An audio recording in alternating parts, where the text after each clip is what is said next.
Now, with the exterior complete, it was time to move indoors. Our plumbing lines were run.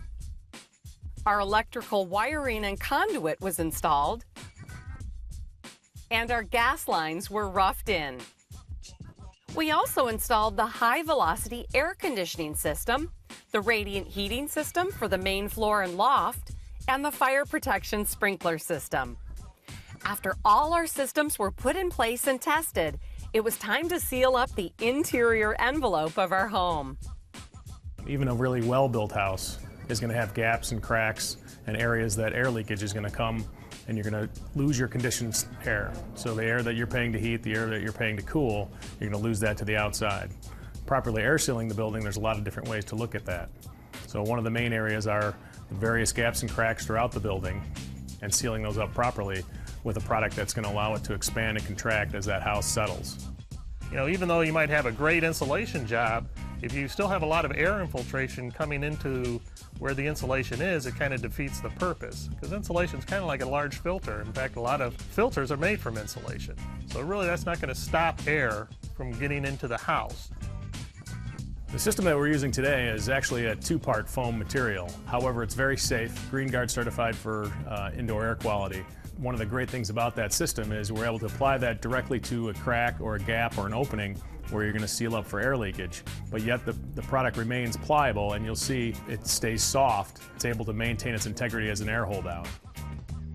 Building science studies have shown that up to 40% of your air leakage goes to the top of the house. By using a product that can gasket to the top plate, when drywall gets applied to that top plate, it'll squash that gasket down and seal that area off. That product that we used cuts down on those air infiltration points and seals the house so it's a tighter, more livable space. We had done an air sealing of all the open joints and cracks and seals, any place where we might get any air infiltration from the exterior.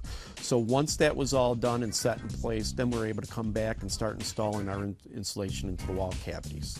So the product we're using is a formaldehyde-free batt insulation. We don't want to have anything that's going to create any type of off gases or anything else. Started off with prepping the eave vents with the proper vents, which are the styrofoam chutes that are at the eaves, because you want to have good airflow up into your attic spaces. If you don't, you can have possibilities of mold and mildew growing up in the attic. Then we can kind of come in and start putting in the fiberglass batt insulation, which was called out for on this particular project. And in this case, we put in an R19 fiberglass batt because we had 2x6 wall construction for the majority of the house. This house is going to be very tight, but all houses are now becoming mandated by the federal government by the 2012 energy codes, which is a good thing to do, truthfully, because it helps us consume less fossil fuels. In addition to that, makes the house comfortable. The biggest thing about insulation is you really only have one opportunity to do it right. And if it's not done properly the first time, it can cost you for the lifetime of the building. Visit the Built to Last website to learn about these topics and more.